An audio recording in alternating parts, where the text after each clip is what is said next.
வணக்கம், வாழ்க வளமுடன். நான் உங்கள் ஜோசியர் மாணிக்க வசம் பேசுகிறேன். ஓம் தத் புருஷாய் வக்கரதுண்டான் தன்னோர் வெங்கி புருஷாய் ஓம் ஸ்ரீ க்ரீம் க்ளீம் க்ளம் கம் கணபதியே நமக. ஓம் க்ரீம் ஆதித்யாய சோமாய மங்களாய புதேச குரு சுக்கிர சனி பேச்ச ராகாவிக்காதவ நமக. ஓம் ஸ்ரீ க்ளீம் பஞ்சபோத வசிவிசியம் ஓம் மந்திரக்கு பஞ்சபோத வசிவிசியம் லங்குவங்கு பஞ்சபோத வசிவிசியம் நங்குமங்கு பஞ்சபோத வசிவிசிய சுவாக. 9 நவகிரகங்கள் 5 பஞ்சபோதங்கள் அனுகிரகம் பரிபூர்ணமாக அனைத்து ஜோதிட அன்பர்களுக்கும் ஆன்மீக பெரியோர்களுக்கும் அனைத்து மக்களுக்கும் கிடைக்க எம்பெருமான் முருகப் பெருமான மனதார நான் பிரார்த்தனை பண்ணுறேன்.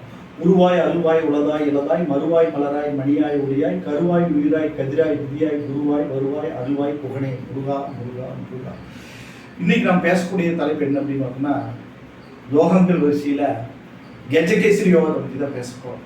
கஜகேசரி யோகம் அப்படின்னா கஜம் என்றால் ஆணை, கேசரின்னா சிங்கம். ஓகேங்களா?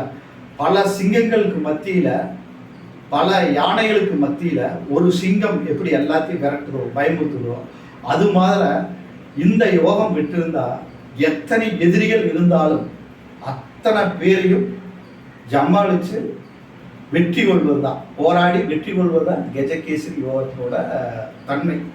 இது எப்படி நடக்குது அப்படின்னா, சந்திரனுக்கோ அல்லது லக்னத்திற்கோ சந்திரனுக்கு கேந்திரத்திலோ அல்லது குருவுக்கு கேந்திரங்கள்லையோ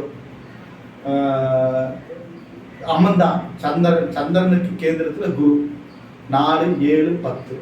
அதே மாதிரி குருவுக்கு 4, 7, 10 சந்திரன் அமர்ந்தா இந்த கஜகேசரி யோகம் அமையும். ஓகேங்களா?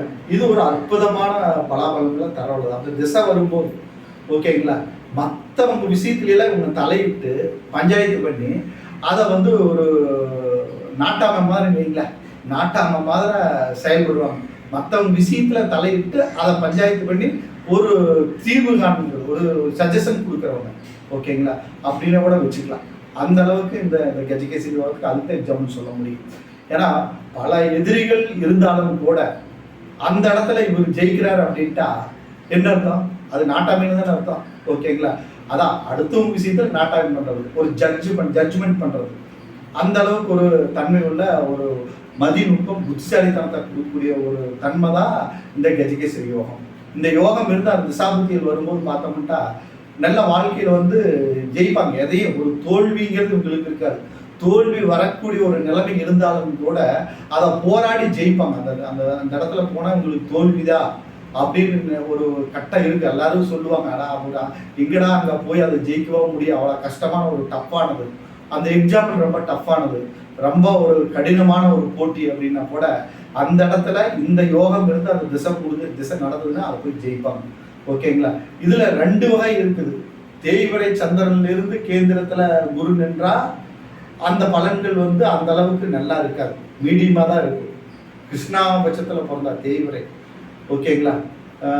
அந்த சந்திரன்லேருந்து கேந்திரத்துல குரு நின்றான்னா அந்த அளவுக்கு நல்லா இருக்காது. அதுக்கு என்ன வழிபாடுகள் செய்யணும் அப்படின்னா, தேய்விரை சந்திரனாக இருந்து அந்த கஜகேசரி யோகம் இருந்து அந்த திசை நடக்கும்போது, சந்திர திசையோ குரு திசையோ வரும்போது நாம் என்ன பண்ணணும் அப்படின்னு பத்ரகாளியோட வழிபாடுகள் வச்சுக்கணும். தேய்விரை சந்திரனாக இருந்தால் பத்ரகாளி வழிபாடு செய்து வச்சுக்கணும். ஓகேங்களா?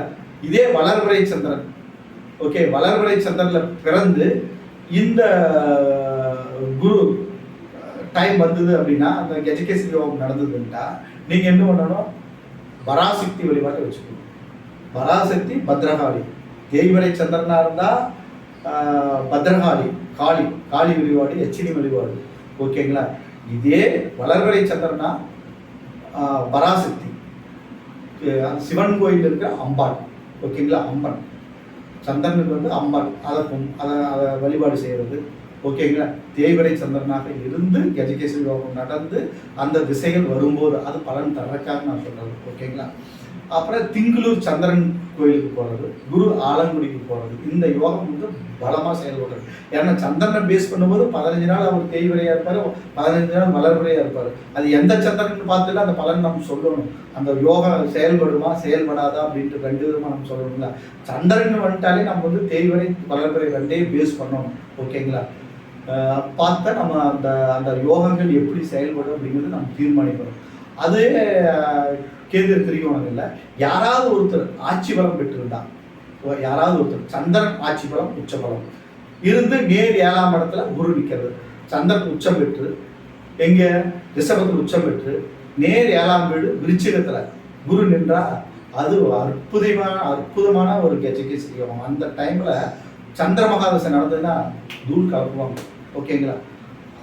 அப்புறம் இன்னொரு யோகம் எப்படின்னா குரு உச்சமாகி கடகத்தில் உச்சமாகி நேர் 7ஆம் வீட்டுல திருவோண நட்சத்திரத்திலையோ அதுங்க 3 நட்சத்திரமா ஒரு சந்திரன் நட்பு தான். ஓகேங்களா? மகரத்துல அங்க நின்று குரு திசை நடந்தாங்க அடி தூள் தான். செமையா இருப்பார். செமையா அந்த திசாபுத்தியில டாப் பொசிஷன்ல வருவாங்க. நல்ல உச்ச பொசிஷன் வரும். அவர் யாராலையும் ஜெயிக்கவே முடியாது. அரசியல் இருந்தாங்கன்னா அவர் தான் ராஜா, அவர் தான் கிங். ஓகேங்களா?